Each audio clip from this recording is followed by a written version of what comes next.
Kita sering mendengar berita-berita, informasi-informasi, dan kita juga membacanya di media sosial, di media-media bacaan.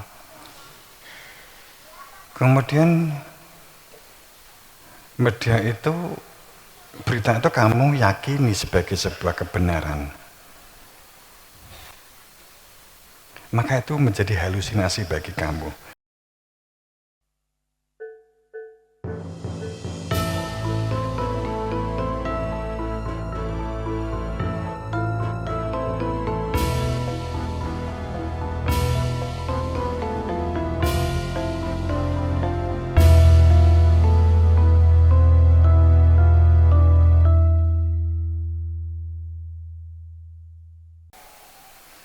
Bagaimana supaya kita mengerti, memahami akar permasalahan yang kita hadapi dalam kehidupan ini?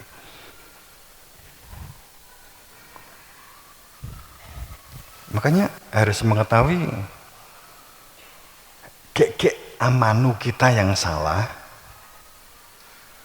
gek takwa, pola takwa kita yang salah. Karena Quran menjamin, karena kitab menjamin bahwa siapa yang iman, siapa yang takwa, tentrem, adem, memakmurkan dan mengadilkan. Polanya akan memakmurkan dan mengadilkan.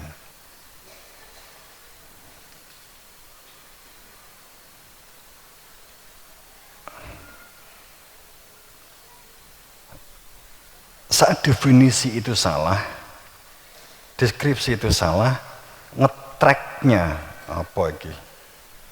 Menguliknya juga akan menjadi salah. Dan dampaknya kenapa? Pada saat seseorang itu berada di dalam kekuasaan dalam waktu tertentu, maka dia akan menjadi tirani. Tirani itu apa sih? Apa sih tirani? Tirani itu perilakunya seseorang untuk mengendalikan dan menjajah orang lain demi kepentingan pribadinya.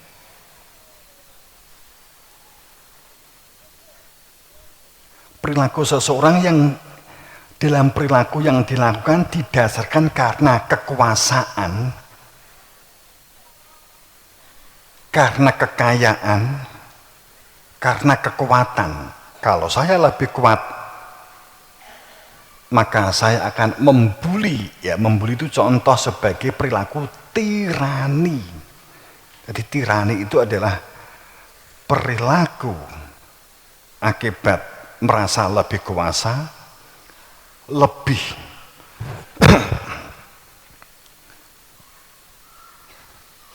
punya keren, lebih jabatan, karena kekuatan, karena kekuasaan, karena keturunan, kemudian berlaku tirani, berlaku semaunya. Kenapa Quran mengkuatkan perilaku musyawarah? Dan di Pancasila kita, kerakyatannya dipimpin oleh kebijaksanaan permusyawaratan perwakilan. Seperti apa? Sebenarnya Pancasila kita sudah menggambarkan luar biasa. Jadi demokrasi kita seperti di Pancasila itu seharusnya biayanya nggak makan membengkak seperti presiden itu minimal 8 triliun, 10 triliun ya. Itu untuk tinggi tuku dawet nggak karo-karuan itu.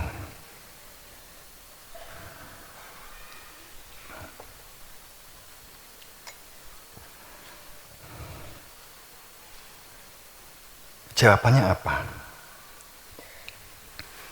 Mungkinkah ada pola iman yang salah dan takwa yang salah?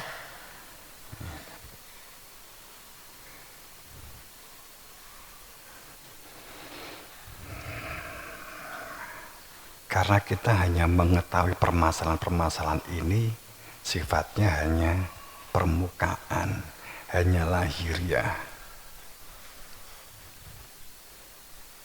Saya kembali, Maka Anda di dalam pendidikan, mendidik diri dan orang lain dalam pendidikan, hal yang paling mendasar adalah membangun sebuah kesadaran. Bangun kesadaran Anda. Kesadaran hamba itu kalimatnya kan begini ya, wa'bud rabbaka hatta ya'tiyakal yakin. Tafsirnya nyembahlah gitu. Saya terjemahkan apa adanya. Wa'bud rabbaka, menghambalah, mengabdilah. Wa'bud rabbaka, miliki perilaku mengabdi, miliki perilaku hamba mengabdi. Wa'bud rabbaka hatta,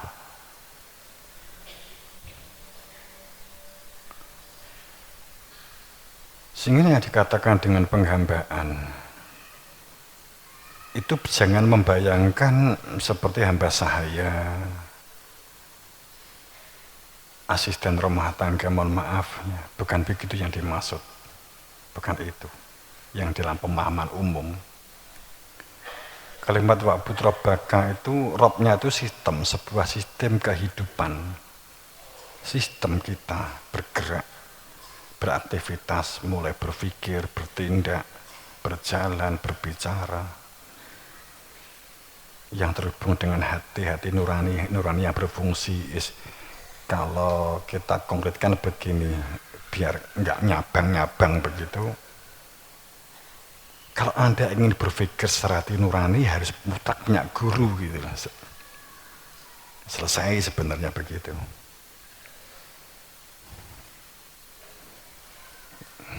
Guru bukan masalah wujud fisik.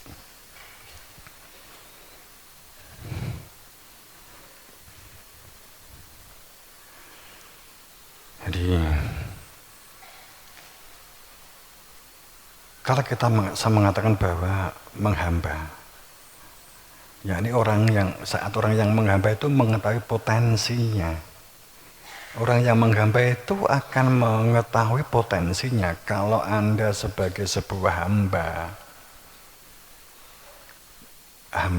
dalam sebuah cerita-cerita hamba sahaya, maka ditekan seperti itu, kayak gitu ya.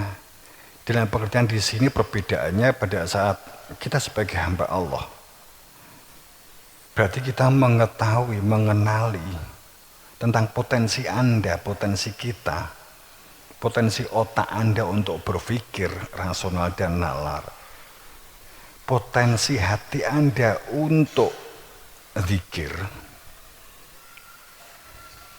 potensi ruh untuk memiliki kesadaran ruhiyah, potensi telinga untuk menjadi pendengar penyimak yang baik, potensi mata untuk memperhatikan dan menyelami kehidupan, itu digunakan sedemikian rupa, maka itu menjadi sebuah penghambaan. Itu yang dimaksud. Mengembangkan bakat, minat, mengembangkan potensi untuk memiliki segala keterampilan, kemudian melakukan kerja, kinerja. Itulah yang dikatakan wajah itu. Berjihad memerangi nafsu egonya diri sendiri.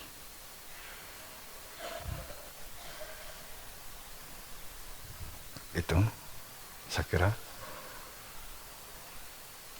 Jangan biasakan berlaku tirani. Berlaku tirani itu berlaku seperti contoh membuli, merasa lebih hebat, merasa lebih luhur, merasa lebih agung, sehingga berperilaku ukurannya untuk menjajah orang lain saat dapat mengalahkan orang lain.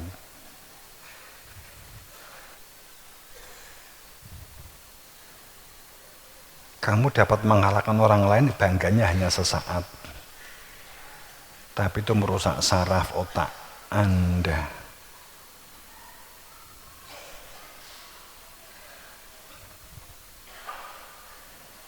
Itu tazawwadu, berbekalah.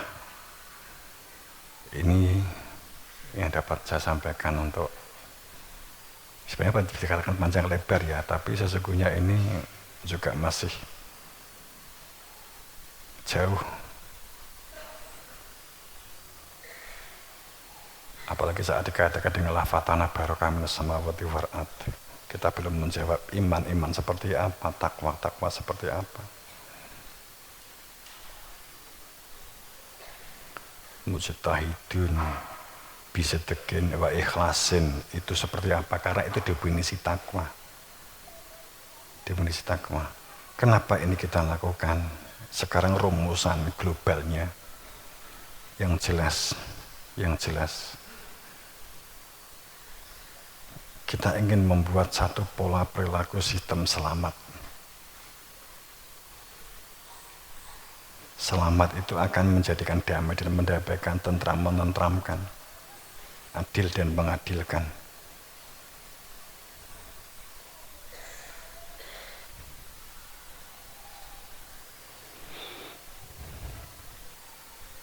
Jamaah rahimakumullah.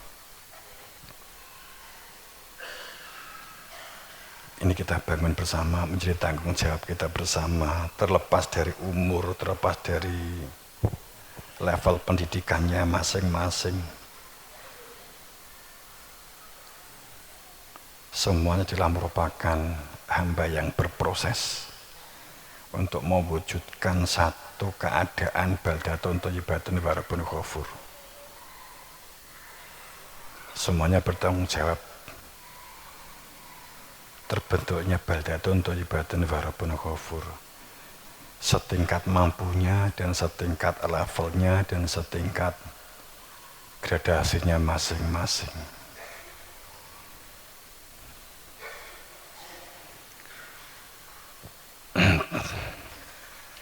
Dimensinya juga masing-masing. Yang sering saya sampaikan, maka memiliki perilaku yang terbuka, lapang dada, komunikatif, musyawarohan, menjadi kunci-kunci pembuka terbentuknya lafatana barokah minas samawati wal ard.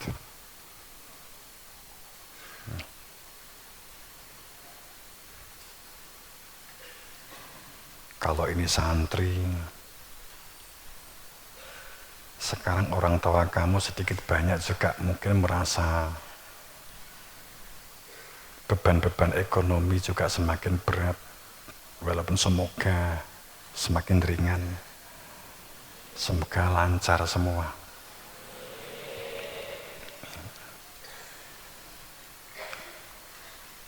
Tapi melihat data kan kayak gas naik, beberapa bahan naik dan seterusnya kan. Anda harus punya persiapan sejak dini, sejak awal. Hal yang paling mendasar bekal itu adalah Anda memiliki perilaku terbuka, lapang dada, kemampuan komunikatif. Komunikatif itu beda dengan komunikasi. Yang diperlukan kemampuan komunikatif. Kalau komunikasi itu skill, keterampilan, skill berbicara, mungkin bahasa Arab, bahasa Inggris, bla bla bla bla bla, begitu itu skill. Tapi kalau komunikatif itu terlibatnya pikiran, terlibatnya hati, sinergi yang kamu lakukan untuk kemanfaatan, membangun kesadaran dan kemanfaatan, mewujudkan sebuah rezeki.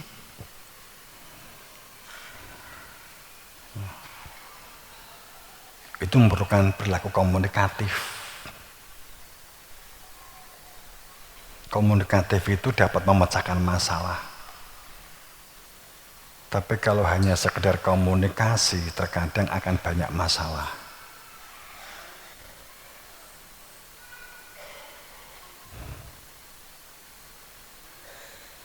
Sekali lagi yang diperlukan kemampuan komunikatif. Komunikatif itu ada unsur musyawarah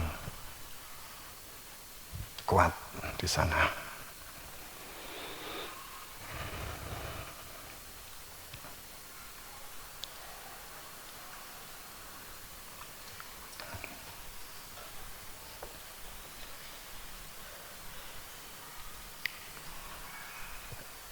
Komunikatif itu seperti begini, Anda berjalan, ada tamu atau temanmu lewat, senyum, itu sudah komunikatif. Senyum itu sudah komunikatif. Salam, assalamualaikum, itu komunikatif. Itu komunikatif.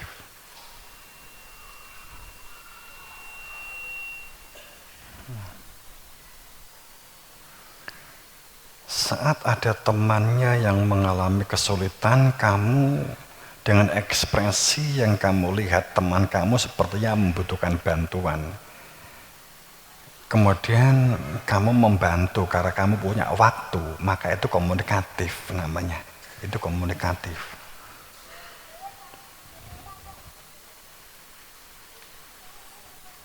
Kunci untuk membuka lafaz tanah barokah, hal-hal yang sepele itu, hal-hal yang sepele itu. Kemudian nanti akan penjelasannya, kan lanjutannya disertai kemampuan pengendalian diri, sabar, dan itu kita sudah sering kita angkat dan kita detailkan di lain waktu. Kita ngulik-ngulik di lain waktu.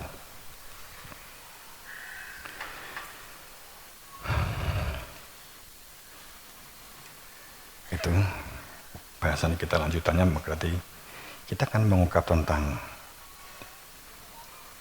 iman, takwa. Kalau kita tambah premis itu begini, hanya dengan zikir hati itu menjadi tentram. Zikir itu sama dengan Al-Quran.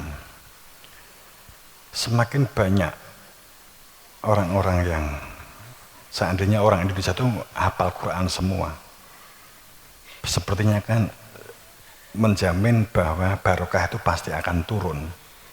Atau dengan kata lain, seiring dengan bertambahnya level zikir, apa sak jus, rong jus, telung jus, berarti semakin tentrem, kan begitu logikanya, kan begitu. Tapi faktanya kenapa tidak? Ada apa? Tapi bukan berarti itu salah loh ya, saya nggak mengatakan begitu ya. Bukan berarti Anda belajar kitab, belajar buku, itu salah. Enggak.